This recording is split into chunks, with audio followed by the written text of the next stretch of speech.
देखो, आप कह रही हैं कि हिंदू राष्ट्र, अगर हिंदू राष्ट्र बनेगा तो उनके धर्म ग्रंथ बनने लगेंगे, धर्म ग्रंथ लगेगा तो मनुस्मृति लगेगी, मनुस्मृति लगेगी तो आप जैसी महिला पत्रकार हैं उसको कोई भी हक नहीं मिलेगा, या जो आज हमारी नेता बन रही हैं उनको कोई हक नहीं मिलेगा। मैंने उससे सवाल पूछना, मीडिया ये नहीं पूछती भारत के अंदर की 65,000 स्कूल यूपी में क्यों बंद हुए, भारत के अंदर 1 लाख प्लस स्कूल बंद क्यों हुए, मोदी जी ने एक प्राइमरी स्कूल क्यों नहीं बनाया, मोदी जी ने एक सीनियर सेकेंडरी स्कूल क्यों नहीं बनाया। मीडिया का सवाल ये है, मीडिया का सवाल ये नहीं है कि तुम क्या खाओगे, तुम क्या पियोगे, तुम कहाँ जाओगे, यही होगा। आप देखोगे ब्राह्मणवाद का वहां नाश हुआ है, क्योंकि ब्राह्मणवाद वहां हर नस नस में सरकारी तंत्रों में फंसा हुआ था। वही हालत आप देखेंगे भारत के अंदर भी है। भारत के अंदर आप देखेंगे जितनी भी पार्टी हैं उनमें ज्यादातर नेता जो हैं वो ब्राह्मण बने हुए हैं। देखिएगा, जब रोष होता है, जब पब्लिक परेशान होती है, जब पब्लिक के इच्छाओं पे नेता खरा नहीं उतरता और पब्लिक मतलब समय देती है कि हाँ 5 साल देख लेते हैं, 10 साल देख लेते हैं, 15 साल देख लेते हैं, उसके बाद यूट्यूबर और इंस्टाग्राम से ही आ रही है। अब वहाँ का यूट्यूब बंद करा है, ऐसा कुछ नहीं है। वहाँ की जनता उस जातिवाद और उस जो सामुदायिकवाद है उससे परेशान होके उन्होंने आंदोलन किया है। हमारे देश की हालत उस तरफ जा रही है।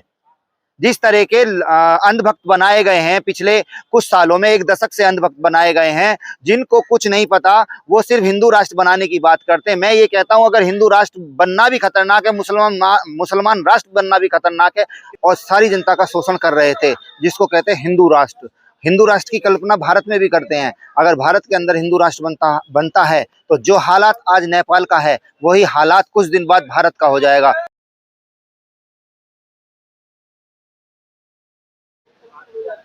सर, नेपाल में जो हालात है, क्या लग रहा है? लोग कहते हैं कि ब्राह्मणवाद का वहाँ पर खत्म हुआ है, ब्राह्मणवाद।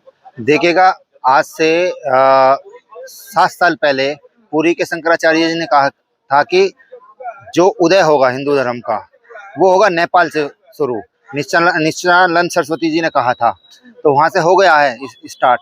नेताओं की हालत मतलब एक जाति विशेष का कब्जा था वहां की राजनीति के ऊपर। मतलब 12% ब्राह्मण थे, लेकिन सारी सत्ता पर का जो मजा ले रहे थे वो ब्राह्मण ले रहे थे और क्षत्रिय, दोनों जातों को मिला के कुल 26% हो रहे थे। पहले तो अंधभक्तों को मैं कहना चाहता हूँ, जो आप कहते हो ना हिंदू राष्ट्र बनेगा, हिंदू राष्ट्र बनेगा, तो हिंदू राष्ट्र नेपाल भी तुम कहते थे कि नेपाल हिंदू राष्ट्र है, तो नेपाल की हालत देख रहे हो। रोड पर नेता मारे जा रहे हैं, सड़कें जलाई जा रही हैं और सरकारी संपत्ति को नष्ट किया जा रहा है, उनको बर्बाद किया जा रहा है। अगर हिंदू राष्ट्र की कल्पना करते हो तो भारत के अंदर भी यही होगा। आप देखोगे ब्राह्मणवाद का वहां नाश हुआ है, क्योंकि ब्राह्मणवाद वहां हर नस नस में सरकारी तंत्रों में फंसा हुआ था। वही हालत आप देखेंगे भारत के अंदर भी है। भारत के अंदर आप देखेंगे जितनी भी पार्टी हैं उनमें ज्यादातर नेता जो हैं वो ब्राह्मण बने हुए हैं। जितनी भी जुडिशरी हैं उसमें सारा ब्राह्मणवाद घुसा हुआ है। जितने भी वो हैं अभिनेता हैं उसमें सब ब्राह्मणवाद घुसा हुआ है। जितने भी खेल हैं सब में ब्राह्मणवाद घुसा हुआ है। तो हमारी देश की जनता को उससे सीख लेनी चाहिए कि हमारे देश का भी वही हाल होगा जो आज नेपाल का हुआ है। लेकिन वहाँ पर तो कह रहे हैं कि वहाँ पर जो है फेसबुक, यूट्यूब और ट्विटर ये बंद किया, जो सोशल मीडिया साइट, इसीलिए हुआ है। नहीं, अब ये देखिएगा, हमारे भारत के अंदर भी सारी मीडिया जो है वो ब्राह्मणवाद के ही हाथ में है। वो कुछ नहीं दिखाती। कहीं बलात्कार होता है हमारी 4 साल की बेटी के साथ, वो नहीं दिखाती। यहाँ सिर्फ नेताओं की चाटुकारिता कर रहा है वो मीडिया, जो मनु मीडिया होता है, वो कुछ नहीं करता। कुछ थोड़ी सी इन्फॉर्मेशन जो आ रही है वो फेसबुक, यूट्यूबर और इंस्टाग्राम से ही आ रही है। अब वहाँ का यूट्यूब बंद करा है, ऐसा कुछ नहीं है। वहाँ की जनता उस जातिवाद और उस जो सामुदायिकवाद है उससे परेशान होके उन्होंने आंदोलन किया है। तो आपको लगता है कि वहाँ पर इसकी रीजन ये नहीं है? रीजन ये नहीं है, लेकिन इस तरीके से संसद भवन को जला देना ये कहाँ से सही है? देखिएगा, जब रोष होता है, जब पब्लिक परेशान होती है, जब पब्लिक के इच्छाओं पे नेता खरा नहीं उतरता और पब्लिक मतलब समय देती है कि हाँ 5 साल देख लेते हैं, 10 साल देख लेते हैं, 15 साल देख लेते हैं, उसके बाद पब्लिक को रोड पे आना होता है। जैसे आपने देखा होगा हमारे देश में मणिपुर वो जलता रहा और नेता कुछ कर नहीं रहे, फिर लोगों ने उसका विरोध किया। हमारी दिल्ली में विरोध किया, जगह जगह उसके लिए प्रोटेस्ट हुए। तो ऐसा ही नेपाल के अंदर हुआ है। ऐसा कुछ नहीं है कि इंटरनेट बंद होने से लोग रोड पे आएंगे। ऐसे तो हमारे यहाँ एक टिकटॉक बंद हुआ था, जिसमें टिकटॉक पे बहुत सारी पब्लिक थी, तो लोगों को कुछ फर्क पड़ा? इंटरनेट नहीं था 20 साल पहले, कुछ फर्क पड़ता था? ये तो वाहियात बातें हैं कि फेसबुक, यूट्यूब और इंस्टाग्राम बंद होने से लोग रोड पे आए हैं। मीडिया का जो संस्था है उनका भी ऑफिस जला दिया गया है। देखिए, भारत के अंदर भी यही होगा जब मीडिया सही बात नहीं दिखाएगी। जब पंजाब डूब चुका है, पंजाब बर्बाद हो चुका है, हिमाचल बर्बाद हो चुका है, उत्तराखंड बर्बाद हो चुका है, कुछ यूपी का पार्ट में भी बाढ़ आई है। जब मीडिया वो चीज नहीं दिखा रही तो मीडिया का फिर होने का मतलब क्या बनता है? मीडिया बैठा के दो बंदरों को, एक हिंदू बंदर एक मुसलमान बंदर को लड़ाई करवाता है और अपने टीआरपी बढ़ाता है। मीडिया का ये काम नहीं है। मीडिया का काम है सरकार से सवाल पूछना, जनता के मुद्दों पर सवाल पूछना, सरकार के जनता किस चीज से परेशान है उससे सवाल पूछना। मीडिया ये नहीं पूछती भारत के अंदर की 65,000 स्कूल यूपी में क्यों बंद हुए, भारत के अंदर 1 लाख प्लस स्कूल बंद क्यों हुए, मोदी जी ने एक प्राइमरी स्कूल क्यों नहीं बनाया, मोदी जी ने एक सीनियर सेकेंडरी स्कूल क्यों नहीं बनाया। मीडिया का सवाल ये है। मीडिया का सवाल ये नहीं है कि तुम क्या खाओगे, तुम क्या पियोगे, तुम कहां जाओगे। मीडिया का ये सवाल नहीं है। मीडिया का देश मतलब देशभक्ति नापने का पैमाना मीडिया के पास नहीं है। मीडिया ही देश को राह दिखा, देश की जनता को राह दिखाती है। तो वहां की पब्लिक मीडिया बायक्स थी, इसलिए उनका ऑफिस जला है। तो आपको लगता है कि ये हालत हमारे भारत में भी हो जाएगा? कुछ हमारे देश की हालत उस तरफ जा रही है।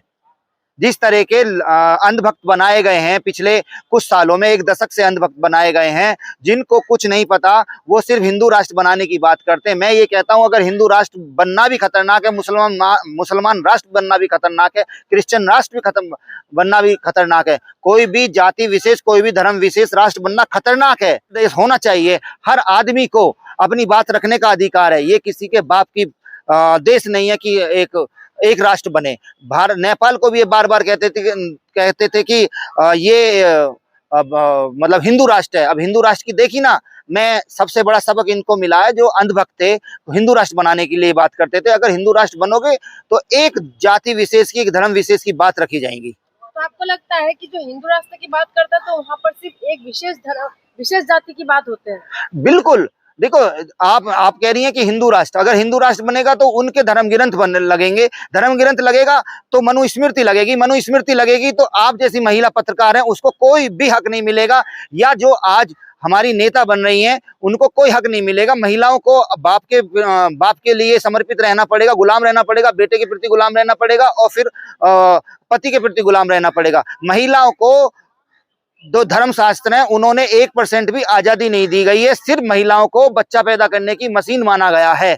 तो एक राष्ट्र जब बनेगा, हिंदू राष्ट्र बनेगा, तो वहां दलितों की और महिलाओं की पहले नंबर पे जो दुर्दशा होगी वो महिलाओं की होगी, उसके बाद दलितों की होगी और उसके बाद शूद्र जितने ओबीसी हैं उनकी दुर्दशा होगी। और एक विशेष वर्ग जो चारों शंकराचार्य जिस विशेष वर्ग से आते हैं, वो विशेष वर्ग जो हर मंदिर में 99% पुजारी है, उस विशेष वर्ग की मौज होगी, उसको कोई सजा नहीं होगी, वो कुछ भी कर ले। मतलब अगर हिंदू राष्ट्र बनता है, अगर शास्त्र लगेंगे तो उनके लिए सजा ये होगी, अगर एक महिला का बलात्कार करते हैं तो वो सिर्फ एक गंगा नदी में एक डुबकी मार लें या अपने सर के बाल उतरवा लें, उनके लिए वो सजा बहुत है।